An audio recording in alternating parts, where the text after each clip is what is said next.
Hello students, welcome to my channel NCERT expert. आज हम कर रहे हैं क्लास 8 चैप्टर 4 साइंस कर रहे हैं हम, और इसका चैप्टर हमारा materials, metals and non metals. तो इस पे मैंने एक क्विज़ बनाई है फिल इन द ब्लैंक्स की फॉर्म में। Let us start the quiz. First, dash and dash are physical properties of metals. Second, silver foil for decorating sweets, aluminium foil for wrapping food are examples of dash property of metals। हमें इसके अंदर metals की property बतानी है। Third, dash and dash are good conductors। हमें इसमें metals के example देने हैं कि कौन कौन से good conductors होते हैं। Whereas dash and dash are poor conductors, तो हमें इसके अंदर non metals के example देने हैं। Fourth, the property of metals by which it can be drawn into wires. तो ये प्रॉपर्टी होती है मेटल्स की, हमें उसका नाम लिखना है। Fifth, metals produce ringing sound, they are said to be. जो मेटल्स की प्रॉपर्टी होती है जिसकी वजह से रिंगिंग साउंड प्रोड्यूस होती है, उस प्रॉपर्टी को क्या कहते हैं। Sixth, dash and dash metals are so soft that they can be cut with knife. कौन सी ऐसी मेटल्स है जिनको हम चाकू से भी काट सकते हैं क्योंकि बहुत ज़्यादा सॉफ्ट होती हैं। नेक्स्ट है seventh question, dash is the only metal which is liquid at room temperature. हमें उस मेटल का नाम बताना है जो रूम टेम्परेचर पे लिक्विड फॉर्म में प्रेजेंट होती है। Eighth, metal oxides are dash in nature. तो मेटल जो ऑक्साइड्स होते हैं, मेटल जो रिएक्शन करती है ऑक्सीजन के साथ तो ऑक्साइड्स बनते हैं। हमें बताना है उनका नेचर कैसा होता है। They turn red litmus blue. ये आपको हेल्प करेगा कि रेड लिटमस को भी ब्लू में कन्वर्ट कर देते हैं, तो इससे आपको इजीली बता पाएंगे कि उनका नेचर कैसा होता है। 9 क्वेश्चन है, green coating in copper vessel is due to deposition of copper hydroxide and dash. जो तांबे के बर्तन होते हैं अंदर से हरे रंग के हो जाते हैं, तो वो लेयर किसकी वजह से डिपॉजिट होती है। नेक्स्ट क्वेश्चन है 10th question, metals like dash and dash have high ductility and malleable ability. तो हमें उन मेटल्स के नाम बताने हैं जो बहुत ज़्यादा डक्टाइल होती हैं और बहुत ज़्यादा मैलिएबल होती हैं। Now question number 11, sodium metal is stored. Sodium metal is dash so stored in kerosene. Sodium metal को कैरोसिन में क्यों स्टोर करते हैं। नेक्स्ट है, non metals are stored in dash. और नॉन मेटल्स को किसके अंदर स्टोर किया जाता है। 13 क्वेश्चन है, dash is highly reactive non metal. हमें ऐसी नॉन मेटल का नाम बताना है जो बहुत ही ज़्यादा रिएक्टिव होती है। 14 question, metals react with acids. तो मेटल्स की रिएक्शन होती है एसिड्स के साथ। ये मैंने आपको वीडियो में कराया था कि मेटल्स एसिड्स के साथ रिएक्ट करती हैं और वे कौन सी गैस बनाती हैं, ये बताना हमने। That Burns with dash sound. और जो गैस निकलती है वो कौन सी साउंड के साथ बर्न करती है। 15th, a highly reactive metal can displace dash reactive metal. 16, non metal essential for our life which all living organisms inhale during breathing. कौन सी ऐसी नॉन मेटल है जो सभी लिविंग ऑर्गेनिजम्स ब्रीदिंग में, रेस्पिरेशन में यूज़ करते हैं। 17, non metal used in fertilisers to increase the growth of the plants. कौन सी ऐसी नॉन मेटल है जो कि फर्टिलाइजर्स के अंदर मिक्स की जाती है जिससे कि प्लांट्स की ग्रोथ इंक्रीज हो सके। नेक्स्ट है question number 18, non metal used in water purification process. Water को प्योरीफाई करने के लिए नॉन मेटल का यूज़ होता है, हमें उसका नाम बताना है। Question number 19, non metal used in crackers. जो आतिशबाजी होती है उसके अंदर कौन कौन सी नॉन मेटल्स का यूज़ होता है।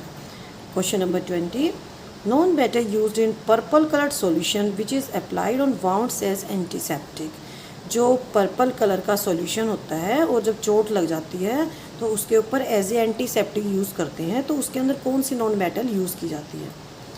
21, magnesium is found in dash of A plant. Plant के अंदर मैग्नीशियम प्लांट के कौन से मेन पार्ट के अंदर पाया जाता है। 22nd क्वेश्चन है, iron is present in dash of a human being. तो आयरन कहाँ पे होता है, इंसान के अंदर आयरन कहाँ पे पाया जाता है, हमें बताना है कि कौन सी सेल्स के अंदर ये पाया जाता है। तो इसके अंदर मैंने 22 क्वेश्चंस रखे हैं। ये आपकी जो मैंने वीडियो कराई है, ये जो चैप्टर कराया है मेरे 3 पार्ट्स में कंप्लीट कराया था आपको। फर्स्ट था physical properties of metals and non metals, second था chemical properties of metals and non metals, और जो थर्ड पार्ट था इसके अंदर मैंने आपको एक अलग से टॉपिक कराया था डिस्प्लेसमेंट रिएक्शंस और uses of metals and non metals. तो जितना भी ये आपके 22 क्वेश्चंस हैं ये आपकी वीडियो में से ही लिए गए हैं। तो let us start the quiz. Dash and dash are physical properties of metals. तो इसमें हो जाएगा हमारा lustre and hardness are physical properties of metals. Lustre होता है चमक और हार्डनेस होता है वे कितनी हार्ड होती हैं। Second, silver foil for decorating sweets. मिठाइयों को सजाने के लिए सिल्वर फॉइल यूज़ करते हैं और फूड को रैप करने के लिए एल्यूमिनियम फॉइल यूज़ करते हैं। तो ये किस प्रॉपर्टी को शो करता है? मेटल्स की मेलिएबिलिटी प्रॉपर्टी को ये शो करता है। इस प्रॉपर्टी का क्या मतलब होता है? मेटल्स को हम शीट्स में, थिन शीट्स में कन्वर्ट कर सकते हैं। Dash and dash are good conductors. तो हमें बताना है कि कौन कौन सी मेटल्स गुड कंडक्टर्स हैं। तो ये हो जाएगा कॉपर है, आयरन है, they are good conductors. And poor conductors कौन सी हो जाए? नॉन मेटल्स हो जाएंगी सल्फर और coal. Question number 4, property of metals by which it can be drawn into wires. तो मेटल्स को हम वायर में कन्वर्ट करते हैं, ये एक फिजिकल प्रॉपर्टी है। जैसे मेलिएबिलिटी है वैसे ही डक्टिलिटी, ये भी एक फिजिकल प्रॉपर्टी है। Metals produce ringing sound, they are said to be sonorous. ये भी मेटल्स की फिजिकल प्रॉपर्टी है। Dash and dash metals are so soft they can cut with knife. तो कौन सी मेटल्स हैं जो सॉफ्ट होती हैं? एक तो होती है सोडियम और एक होती है पोटेशियम। इतनी सॉफ्ट होती हैं, वैसे मेटल्स हार्ड होती हैं लेकिन जो ये दो मेटल्स हैं बहुत ही सॉफ्ट होती हैं, ये एक्सेप्शंस हैं। मरकरी भी एक्सेप्शन है, लिक्विड होती है रूम टेम्परेचर पे, वैसे मेटल्स हार्ड होती है लेकिन ये भी एक एक्सेप्शन है। Metal oxides are dash in nature. Red litmus को ब्लू कर देते हैं तो इसका मतलब क्या है? उनका नेचर कैसा होता है? बेसिक होता है।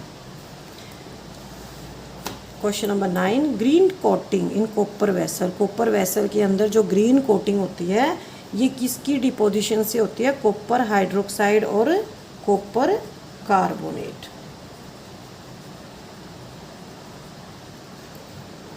Question number 10, metals like dash and dash have high ductility and malleable property. तो इसमें हो जाएगा gold and silver.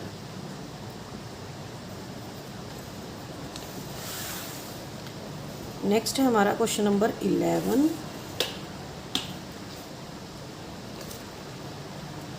Sodium metal is dash so stored in kerosene. तो सोडियम मेटल बहुत ज़्यादा रिएक्टिव होती है इसलिए इसको कैरोसिन में स्टोर किया जाता है। Sodium metal is very reactive. Non metals को किस में स्टोर करते हैं? वाटर में स्टोर करते हैं। और कौन सी जो नॉन मेटल है बहुत ज़्यादा रिएक्टिव है? फॉस्फोरस। फॉस्फोरस बहुत ही रिएक्टिव नॉन मेटल है, इसको वाटर के अंदर स्टोर किया जाता है। Metals react with acids and produce hydrogen gas that burn with pop sound. A highly reactive metal can displace less reactive metal. तो ये डिस्प्लेसमेंट रिएक्शन है। Non metal essential for our life which all living organisms inhale during breathing oxygen. Non metals used in fertilisers to increase the growth of the plants. तो ये हो जाएगा nitrogen and phosphorus. Non metal used in water purification process, ये हो जाएगा chlorine. Non metal used in crackers, ये हो जाएगा sulphur and phosphorus. Non metal used in purple coloured solution which is applied on wounds as antiseptic, iodine. Magnesium is found in chlorophyll.